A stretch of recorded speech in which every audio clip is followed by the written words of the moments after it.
As artificial intelligence rapidly reshapes the workplace, organizations are facing a new challenge: how to prioritize and develop the uniquely human capacities that machines can't replicate. I'm Micah Scalen.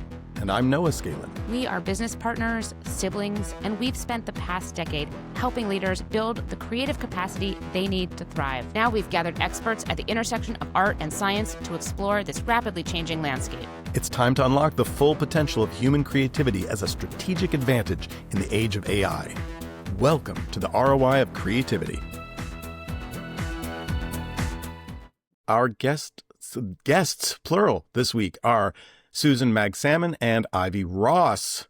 Susan is the founder and executive director of the International Arts and Mind Lab Center for Applied Neuroaesthetics at Johns Hopkins University School of Medicine. Her work focuses on how the arts and aesthetic experiences measurably change the brain, body, and behavior, and how this knowledge can be translated to inform health, well-being, and learning programs in medicine, public health, and education. In addition to her academic and research leadership, Susan is a successful entrepreneur who has founded award-winning arts education companies, including Curiosity Kits and Curiosityville. She's also author of 7 books on the arts for children, families, and educators.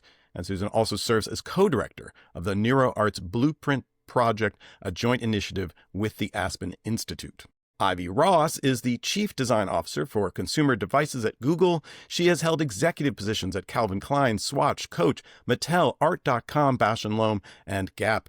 Ivy was cited by Businessweek as one of the new faces of leadership, and in 2019, she was ranked 9th on the Fast Company list of the 100 most creative people in business.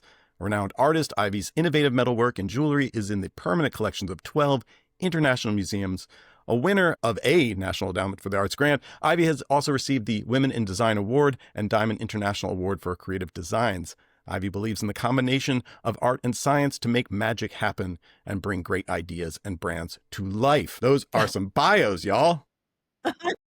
Right? And our time is over. So then we're done. That was great. It's great. Thank you for joining us. Yeah. And those were the edited. Let me say, those were the edited versions. Truly heroes here among us. So, it should come as no surprise that these two great minds came together and have co-authored the New York Times best-selling book. If you haven't read it, you better get your hands on a copy of this. Your Brain on Art: How Arts Transform Us. So, welcome again, Susan and Ivy. We sometimes start our talks with some kind of art activity, and a lot of times it's music. And what's cool about it is it just illustrates how the arts change our brains, bodies, and behavior. You're right. We just activated our parasympathetic nervous systems. Our blood and our brains were flooded with neurotransmitters like serotonin and oxytocin and dopamine. And I think it's also interesting that when you're making art, you're really turning off the non-judgmental part of your brain and you're moving into a flow state like that fast. And then should be turning it off. You should be. If you're really making art, if you're really making it. Yeah. Yeah. But we use these prompts, like the basis of a lot of our work, sort of toolkit is often using prompts because we're working with people who they don't have a lot of time. They can't fathom making more time for one more thing.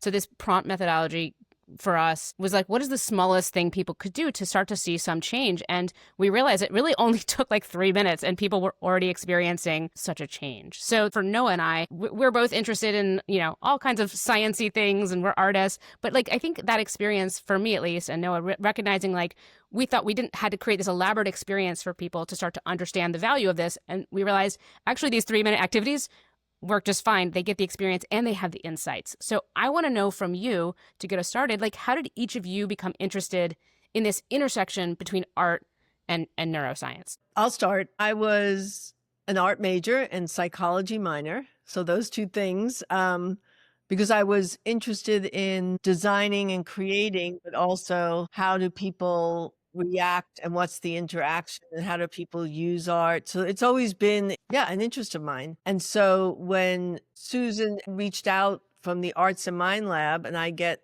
300 LinkedIn invites probably a day, I usually swipe left.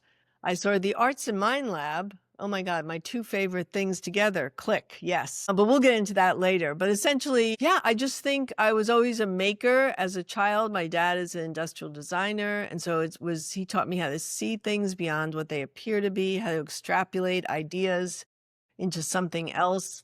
So I've always been extremely creative. And I think I got into the corporate world running design teams because it's really how to cultivate creativity together and hold a vision and then move towards it.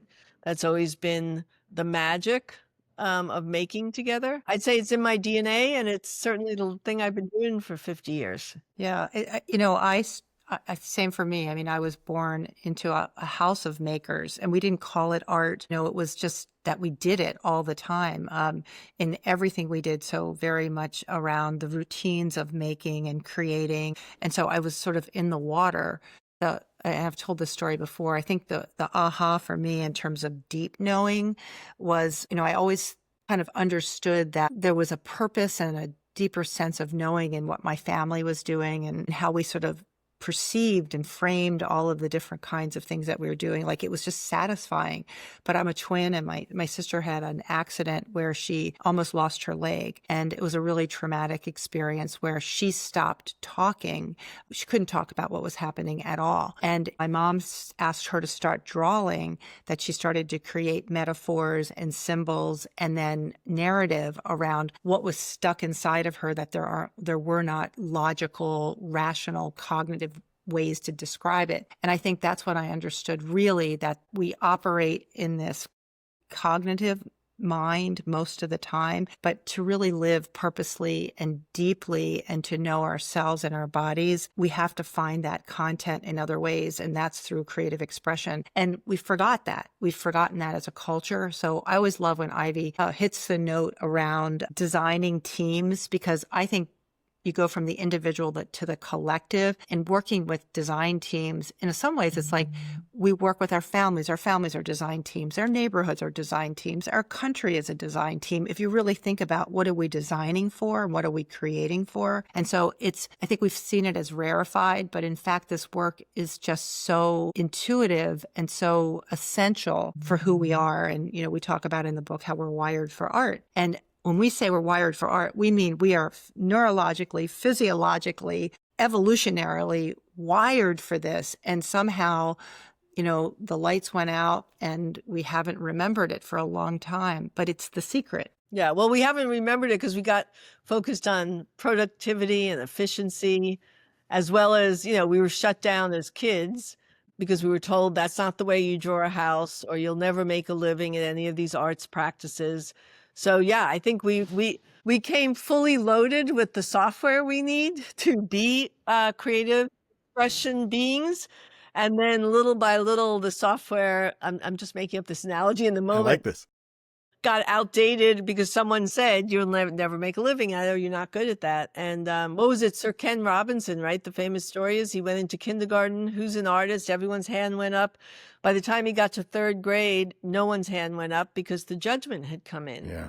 And I just don't think we've been taught that this innate way we've been designed, which actually indigenous tribes knew, right? Because they danced, they sang, they did graphics. They didn't have to call it art. That was life. That's just the way they lived their life. And still do. Yeah. And that's the way we're designed to be. But it's been drawn out of us for reasons. We also find, sorry, so many topics already, but we also, going in a lot of these rooms, we often ask that question of adults in professional situations, right? Like, who here needs creativity for, their work? Everyone now understands that, which is amazing. But who here is creative? And or confidently creative. Two people raise their hand kind of tentatively, and then everyone else is like putting their hand on the ground. And we really say it is because it's been socially trained out. Like you said, you're either getting it in elementary school when you didn't draw the house or horse right or whatever. You're getting it later in high school or college where it's like you're not going to make money on it. And some people, they're still doing it. They're trying to do it at work, but it's like, we don't have time for it. So I think there's multiple places where you're getting hit with it, but we find that people are doing it. They have it. It's there. They're kind of hiding it a lot of times. There's so many things I learned in your book. And one of them was just that the acknowledgement that we are eusocial. I'd never heard of that term, but I freaking loved it because you said it's not. We also get so hyped up on the creativity being about me and what I am capable of and my thing. And really in the book, you just kind of blow that up. And it's like, it's not about that at all. Can you speak to that? Well, eusocial is such a great term. Thanks for reminding us of that, because yeah, I mean, it basically says we can't survive without each other, right? And we need each other. And I think in a me society, we have forgotten that too. And so remembering the importance of, isolation, loneliness, lack of sense of social cohesion, all of those things speak to the lack of this needing of each other. And how we do that is when we come together to sing, to dance, to cook, to have meals together, like all those things that are so much about what it means to be deeply human. And so I think, and they're simple things, right? They're simple things when you start to put them together, they create a very full and rich whole person and whole life and whole community. So, the arts in all of their forms have the potential for us to do that. We talk about food as medicine. Well, food is medicine because when you come together, you're able to really create those kinds of bonds. And the great thing is with art is you don't even have to be good at it to reap the benefits. For it to work. Yeah, no. So all those things about you're not good, stop doing it is so wrong. It it's just literally doesn't matter, right? Yeah, it's irrelevant. Yeah, I always say we talk a lot about helping people break down their perfectionism, and we've been saying we use a lot of terms, right? It's like you have to get over your perfectionism to do this. So it's like perfectionism is overrated or whatever we're saying. But I kind of often I'm just like it actually just is irrelevant. Like you getting it perfect. Yeah, and also whether you're the maker or the beholder. Art and aesthetic experiences have a huge effect on your brain and body. So even just going to theater or going to a museum. So it works both ways. So I want to backtrack for a moment because you started to describe how you two, obviously you both have such great chemistry together. You can hear how you go back and forth. Like how did you connect with each other? It sounds like Susan reached out, but like how did she know to reach out to you? So I've been stalking Ivy for a really long time. Nice. So I'd sold a company to Houghton Mifflin Harcourt called Curiosityville. But prior to that, I remember it. Do you? So yeah, Curiosity I was Kits. stalking you, I guess.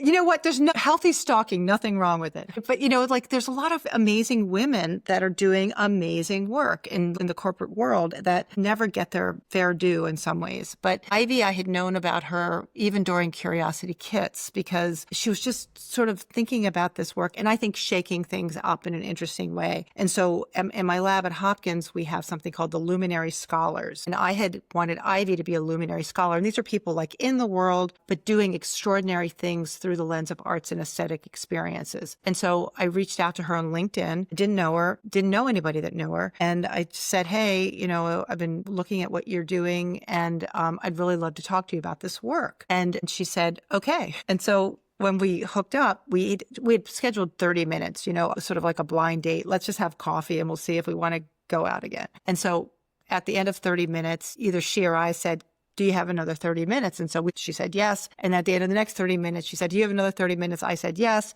And so we literally canceled our entire afternoon. It was a great date. Yeah. And then we were like, okay, we want to get married. We need to meet in person. So I went out to visit her with my husband and her husband. And we had this amazing meal. And well, Ivy, you take it from there. Yeah. So then Susan had said at that meal, I've always wanted to create a salon where we get artists and neuroscientists together. I said, fantastic, let's do it in my living room. So I think it was a few months later, it was like Noah's Ark. We found 2 dancers, 2 painters, 2 singers, 2 musicians, and had them in my living room. Then Susan flew in from Johns Hopkins with some of her neuroscientists. And we created this afternoon of conversation around when in your life has art affected you, and the neuroscientists would explain kind of why that was so profound. And it was this amazing dialogue. And then we were cleaning up after this salon and Susan looked at me and said, I've always wanted to write a book about this. Do you want to do this with me? And I immediately said, this is the book I've been waiting for, because all through my career, whenever I would win design awards or there would be an article on me and some place, publishers would come out of the woodwork saying, you really should write a book on innovation or creativity. And I said, you know what? I do that every day. Like, I'm a lifelong learner. There'd be nothing for me to learn if I wrote that book. I just live it. And I said, I'll know when there's a book to be written. And I mean, that was like 25 years ago I said that. And When she turned to me and asked that, I was like, yes, because it's everything I care about kind of rolled into one. And, now there's on the phone call, Susan opened it up by saying, arts and aesthetic experiences affect our brain and body. And I'm like, yeah, I know that. That's why I do what I do. And I'm like, and she says, no, but now we have the science to prove it because we can invade the brain without like drilling a hole in it, through MRI. And I'm like, oh my God. I said, but yeah, I know that intuitively. And so do a lot of creatives. But the fact that you now have that scientific information, my God, the world needs to know. And so that's what created this 3-hour meeting, because we were just so excited about everything. And then when she asked me about, do you want to do this with me? I said, absolutely. It's the book I've been waiting for. And as Susan likes to say, she's a twin, which she is, and now she's a triplet, because we became very close throughout the process, which was a labor of love. Never, even our publisher said, a book with the word art in it never makes the New York Times best-selling list. And we said, we're not doing it for that. We're doing it just to get the information out there. We feel like it's so vital. People clearly want it. Yeah. A lot of people were waiting for this book, it turned out, right? Yeah. A lot of people. 5 days later, he calls us with his tail between his legs going like, oops. Oh my God, it hit the Yeah. And we started getting amazing notes from individuals. You've given me permission to make art again. People literally said that, which that's amazing. You validated. Our heart. You validated what we already knew, what we intuitively knew. I think that's such another big piece, is that I think people put words to what people felt. We opened up a larger community to say it's everywhere. It's happening everywhere. And, I think sometimes we don't, you think you're the only one, or it's odd, or someone makes fun of your art, they say, oh, that's cute, or you say, oh, I don't have time to do it because all these other things are more important. And now we know, and this is a good business point, is that when you make art, when you create something, whether you're journaling, whether you're singing in the shower, whatever those things are that you call art or creative expression is how we talk about it, you actually are creating stronger neural pathways, you're creating different connections. So you're going to be more productive and more innovative and create better connections. So there's an inverse relationship to output that it's subtractive, but it's actually generative and additive. And I think that's something that we're needing to spend more time talking about. Yeah, for sure. Mike and I had this exact same experience in that the work we do as consultants was entirely based on our arts experiences and backgrounds, as well as our business experience. But we always understood it to be, something that was just, we'd experienced it, so we knew it to be true. So we love that there's data. We love these things we can point to. And so that, especially those folks in the corporate settings who are very like, well, where's the data on this? Show us the numbers. This makes a difference that we can point to this and be able to say, here it is. It's spelled out. The permission, and also recognizing like, you're not weird for having that feeling or having an instinct. It's a very real instinct to recognize that this has a purpose and a place in these spaces that you're being told maybe they're not relevant in, but they really are. And so it definitely, like, the book has, I think, helped so many of us with those conversations. I'm curious, in marrying this research, and I understand from the book too, like, you're obviously involved in so much research that relates to the work that you do, but you're often like observing externally, right, or experimentally, and then you marrying it with this being able to actually look at brains. Was there anything like that really surprised you as you went through this research together in the process of writing the book, something that was unexpected? Well, go ahead. You go first, Susan. I was going to say, I don't know if it's unexpected, but I think what for me is that because of neuroplasticity and because we have this ability to change ourselves, to reinvent ourselves, that the idea of self-efficacy and ownership of yourself, and that this work so profoundly changes you, and that it's immediate, it's affordable, and it's accessible. So, there are a lot of things that are outside of our reach, right? We can't control. You can control this no matter your gender, no matter your age, no matter your income, no matter where you are. If you're in a war zone, this is accessible to you. If you are in a disaster area, this is accessible to you. If you're in an under-resourced community, if you're in a hospital, and I think this self-efficacy piece is so powerful, and somehow we've abdicated that, like somebody's going to save me, and I think somebody else is going to tell me what I need. And I think we've got to come back to, Ivy says this beautifully, but it's an inside job, right? It's basically, how do we really understand this? And when you change everything changes around you. Like you affect environment and environment affects you. And so how does that interplay happen? And I would say the things that surprised me, just because, and I said yes, because I wanted this to be a two-way street in terms of using me for what I know, but also learning a lot. Things like learning that people are doing that actually dancing when you have Parkinson's is really good for you. Some of these things are counterintuitive. And also when we made the list, we interviewed 100 people for the book, which we probably could have interviewed 300 people. So the amount of scientists and people who are already in this field that have been quietly proving this out, that really surprised me. And, Susan and I, the book was like a tapestry of weaving together, because we wanted to make the science very accessible and understandable. And then we know the power of story. So how do we mix the science in with some emotional stories? So there was, 2 attempts. And it was also an interesting exercise, like how do we organize the book by discipline, painting, dance, singing, digital arts. But then we realized, okay, someone's going to pick it up and go, I'm not a dancer. I'm not a singer. What am I doing? And so we thought, okay, we'll do it by end result, mental health, physical health, flourishing, because everyone wants those things. So for me, I would say the amount of work that has been going on quietly in these fields, I mean, people taking someone with a good guitar or a musician, putting them in an MRI, and even tracking the difference between when you do improv music versus when you do rehearsed music.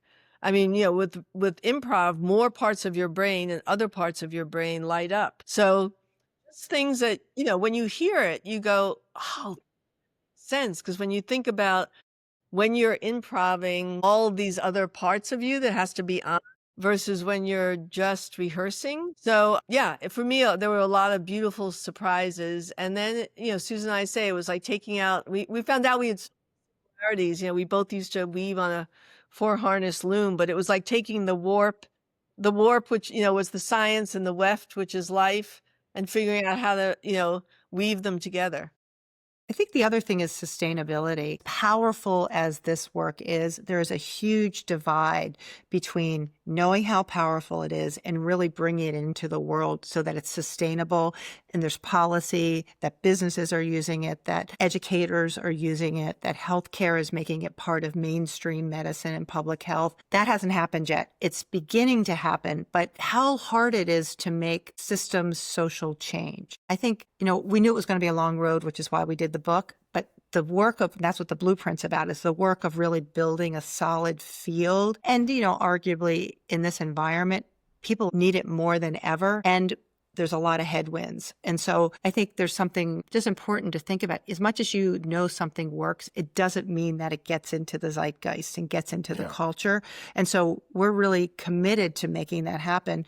And it's just doing the work. It's really every day. What do you need to do to move policy? I'm so grateful you're doing that. Surfacing facts like we gave a talk to a big corporation, and we had done the research and found out that the World Economic Forum gave a list of the 10 qualities that leaders need to have to survive in the future.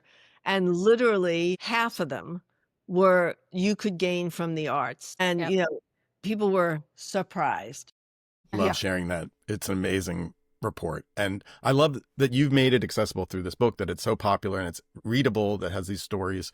And honestly, reading it gives me hope for the world, because you really are showing the real value of this stuff that we understand to be valuable, but that like so many more people need to go, wow, right? This isn't the thing to cut the budget from. This isn't the thing to cancel. This isn't the thing to get rid of. This is the stuff that now I'm not going to quote correctly, but like what makes society, what makes us exist, right?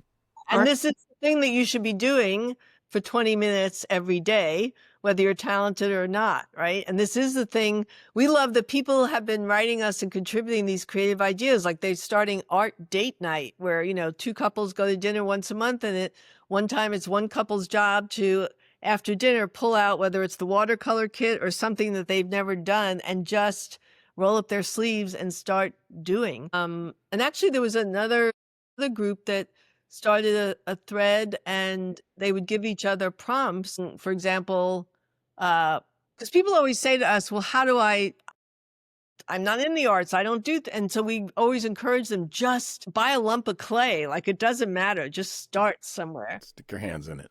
But this kind of app thread that was going on was things like, very clever, put on your favorite song and draw what you hear. So giving people just prompts that everyone can do to exercise that muscle, because we feel like, just like it took many years, took at least 8 to 10 years for doctors to drill in our heads that we need 8 hours of sleep or half an hour a day of exercise. Yeah. So we just want people to understand, a half an hour of art a day and you'll live 10 years longer.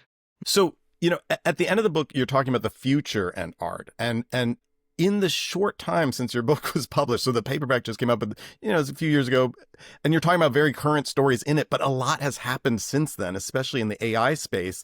So how has your thinking changed on this topic, or how have you talked differently to people about this, especially around the use of Gen AI tools in folks' work? So how have you addressed that or brought that up in what you're doing now? Yeah. So, my personal position is that AI will make us more creative and push us to be more creative, because we will need to exercise our imagination and creativity to be even more so, to be able to co-pilot back with AI and together come to a new level that we don't even know what that is yet, which is scary, right? It's very scary, but that it's a good thing. And in some ways, we're going to hand off the rational things off our plate to the machines so that we can understand what only humans can do. And some of the emotion that goes into art and the things that only we can do need to now be amplified. But also, then there's the collaboration with AI. There'll be new art forms, like this idea of a prompt designer, but what questions you ask are going to become very important. And then you get a response. And then for me, it's like standing back and putting a color blue on a painting. You stand back and you go, now I think it needs a little more yellow. And so you see the results of after asking AI a question, you see the results, and you go back in, you go, let me try layering this in, asking this. So there's even going to be an art to the way we interact with AI. But I actually think we have got to understand that it's going to push us to be more creative, which is a good thing. We cannot, and it will not, take our creativity away. We need to have it amplify our creativity. Yeah, I think a lot about it. And first of all, I have to say it's so complex, right? And it's changing so rapidly that you can't get in front of it. You can't keep up with it. So we're reacting, not responding. And I think there's some real value in thinking about some of the ethical and moral considerations that we need to really think about. And I've always thought that arts should be in service of humanity. And I think AI needs to be in service of humanity. And so what does that mean? What does that really mean when you step back, and what are those very practical utilities that AI can do for us? And then where is that interface that Ivy's talking about that is a collaboration? And then what are we asking it to do for us that gives us more time, gives us that opportunity to create the bonding and the relationships and the deeper purpose of what it means to be human. But if we don't know what it means to be human because we've abdicated that, and so spending time now to really figure out what are those things that are important to us. And, we don't do that in school. We don't do it in the workplace. We don't honor those core values and principles of humanity right at its core.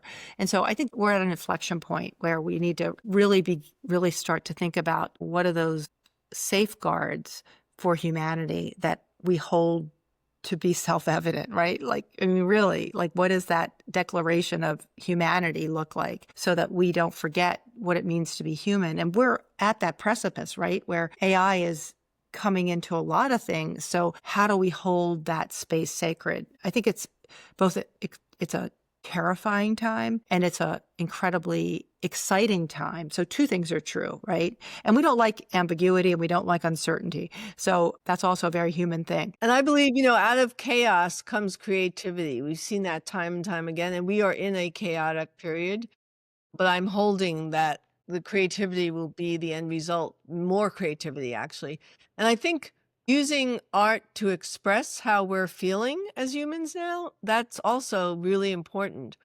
We have a quote in the book from Jill Bolte Taylor that says, I'm paraphrasing, but we think we're thinking beings that feel, and we're actually feeling beings that think. When I first read that, it turned things upside down, because it's true, because our frontal lobe is the latest and greatest thing to be developed. And so we're in our heads all the time. We're thinking, and we think, and then we give ourselves permission to feel once in a while, or as kids, sometimes you're even told not to feel, right?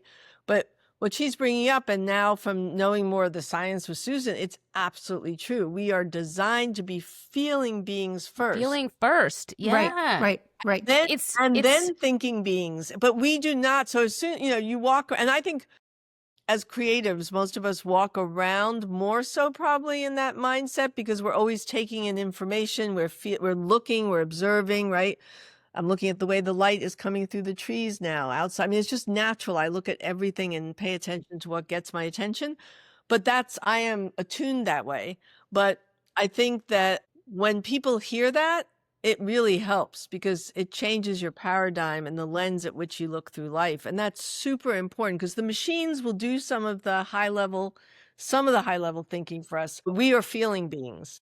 Yeah, isn't that so strange? I find it there's such a void in the conversation around AI, where they're like, there's so much uncertainty, and they're calling it like whatever general intelligence. And I'm like, what kind of intelligence do you actually think humans have? Do you understand how humans' cognition, like where we get our information from, is through our bodies? So it's fundamentally different than how an AI would create knowledge. So why is that not part of the conversation? That there's a fundamental difference about how like information or knowledge is created through an LLM or a body, because we're disconnected from our bodies, right? Yeah. So there's a quote, and Noah, I think you were getting to it, which is art creates culture, culture creates community, and community creates humanity. And have that one marked to read. Yeah, and you know what? I love how you guys have the stickies on your books. I just love that. It's some of my favorite books. Wait, but I'm going to have you say the quote again, because I cut you off, and I want you to say it again. Okay, it is important. Art creates culture, culture creates community, and community creates humanity. There it is.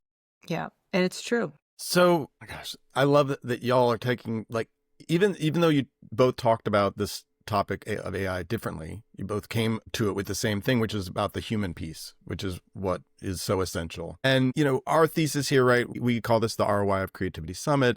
We're talking about these two terms, like this ROI piece and this creativity piece, right? The business and the arts, and how we merge them. And so how do you approach this? When we say, what's the ROI of creativity? How would you answer that question yourselves? What is the ROI of creativity? Well, health, wellness, and executive function. It was interesting when the book came out. For example, we got a call from a gentleman who runs a big pharmaceutical company wanting us to give a talk to his team. And we said, why do you want us to come in? And he goes, because the truth is, I have painted since I was a kid and continued to paint in the garage of my house, never showing anyone my paintings.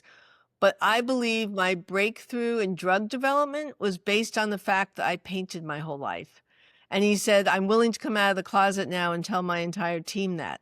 So one thing about the ROI of creativity is I said to Susan, oh my God, and we started talking to people. There are so many successful people, even in government, in business, that they have a creative practice, whether they come out of the closet with it or not, that they have been doing that have aided in their executive function, in terms of resilience, empathy, ability to create new ideas, just this muscle that's gotten exercised that is actually fed their success. And, it's really sad, because I sit on the board of an art college, and the government is now requesting, when you go for a student loan, that you show literally the ROI of going to art school versus med school versus accounting school. And it is crazy, because the way they're doing it is they're looking at it. Okay, so you studied painting. Are you a painter? How much money are you making as a painter? It doesn't make sense in any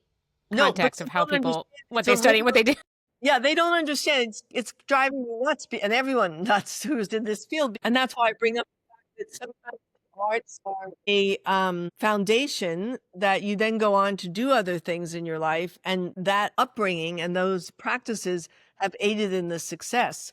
But, versus an accountant, it's like you studied accounting. Here's what you earn in accounting. So I'm very passionate about this idea that we have to start to really understand, which is why this work is so important, how fundamental the arts are and creativity is for not just our health and well-being, but our problem solving, our executive function, and certainly now the world, there's so many complex problems we need to solve that creativity and imagination, ability to go beyond the known and combine new things, and all these skills that happen when you practice the arts will be imperative. Yeah, if you almost think about, like, we have reading, writing, arithmetic.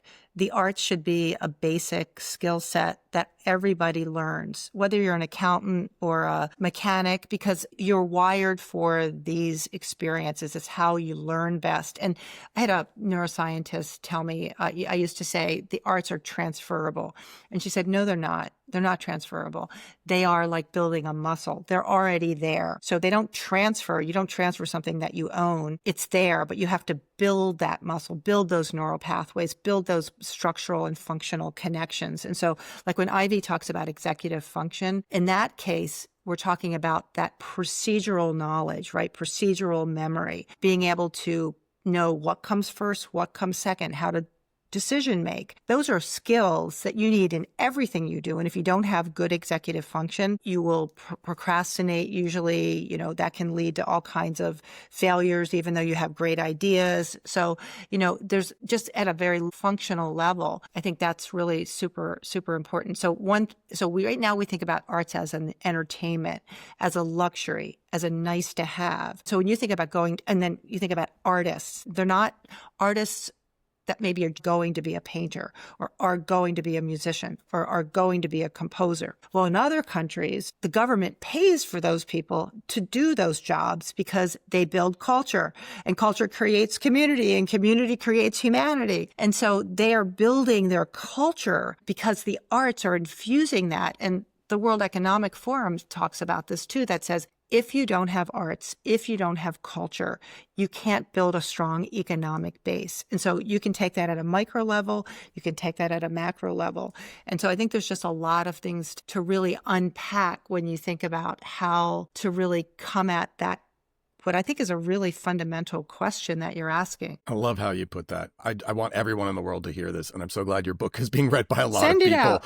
right? Well, we're getting to the end of our time, and I want to bring up, in your book, you talk about, and I'm going to hopefully get his name right, Michael Yogman, giving his patients a prescription for art. I love that. So since the Creative Sprint, our tool is all about forming habits that support creativity as a regular practice, what would your prescription be for one habit for our audience to cultivate? Well, Michael Yogman, go ahead. Go ahead. No, go, Susan. I was going to say, Michael Yogman is a pediatrician.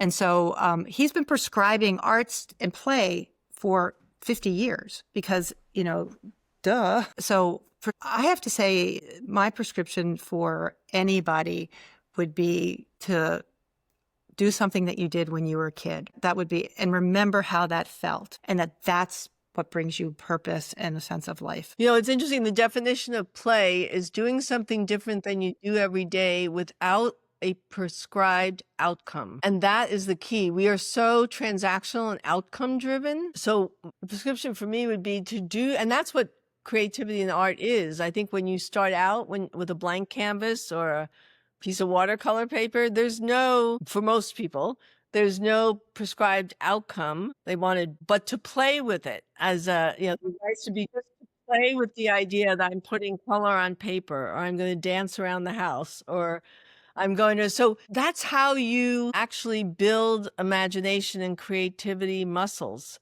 So I would say, try something you've never done without a prescribed outcome and without judgment.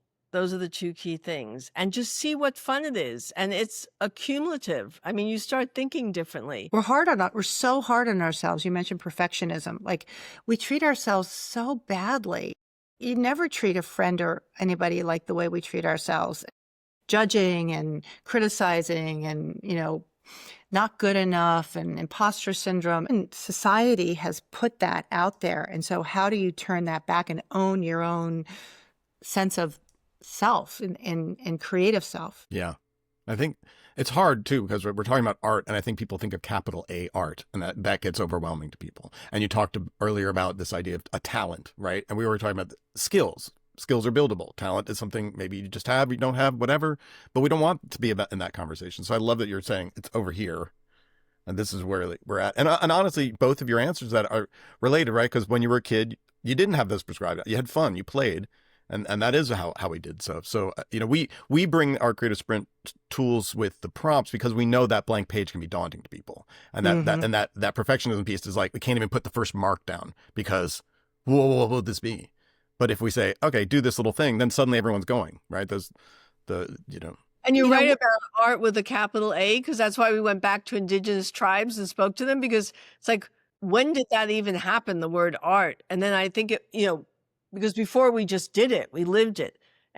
But once it became commercial and we sold it, it's art with the capital A. And it's funny, when I think it was our first interview when the book came out with Armchair Expert, he started out with, and it was great because he started out with the elephant in the room. It's like, your brain on art, but art is an elitist thing. And so you immediately had to break that down and go, no. The act of creative expression is what we mean when we say art. And society has infused it with an elitist thing. Yeah. And it's not the outcome. That's not necessarily the outcome, right? It's the process of making it. But, there is something, I thought a lot about this recently. Everybody's like, you don't have to be good at it, you don't have to be good at it. And that's all true. But when you're interested in something and you do it more regularly, interest to mastery, you actually get better at it, right? So like my husband and I dance every Friday night in the living room. We've gotten better at it, right? I know when he's going to like spin me and I'm going to like fall on my ass. We got better at it. And so you do get better. Yeah. And getting better at something means you're just deeper, right? You can learn more. So I think there's something about that, just practicing things that you are interested in, right? Yeah. There it is. Creativity is a practice. Yeah. There you go. It's our mantra and our method. And I love, you also mentioned the idea of like self-efficacy. I love that. And that really kind of ties back in, right? Like it proves that you can make the change that you want in your life and in the world, but just takes that commitment and to these small practices, and you will see that growth. Yeah, Y'all, totally. We could have this conversation for so many hours, but we know we have a limited time with you. You have other things you have to do, and we're so grateful for the time you spent with us. Having this conversation is just mind-blowing. And where should folks go if they want to follow up and hear more about what you're doing and the book itself? Well, we have our website, yourbrainonart.com. And we also have Instagram. And there we post different articles that Susan and I find that are relevant to this subject. And then, of course, buy the book, listen to the book, share the book, any of those things. But thank you. I know what you both have done, and I've been aware of the company you've had and the role you've played. You're one of the pioneers. And it's super important that now, hopefully, we're validating things that pioneers have stepped out and done. So thank you. Keep it up. That's amazing. Thanks for saying that. Thank you so much. Thanks for being here. And here's to much, much more, right? It's just the beginning. Thanks for listening.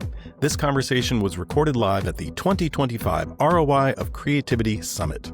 Check out the video version on YouTube, follow us on Instagram, and subscribe wherever you get your podcasts. ROI of Creativity is brought to you by Another Limited Rebellion and Preview Media. Executive producer, Nikki Frankel, producer, Gina Bouchard, social director, Stevan Vlaschke, and our editors are Jasmine Jackson and Gina Bouchard. And until next time, remember, creativity is a practice.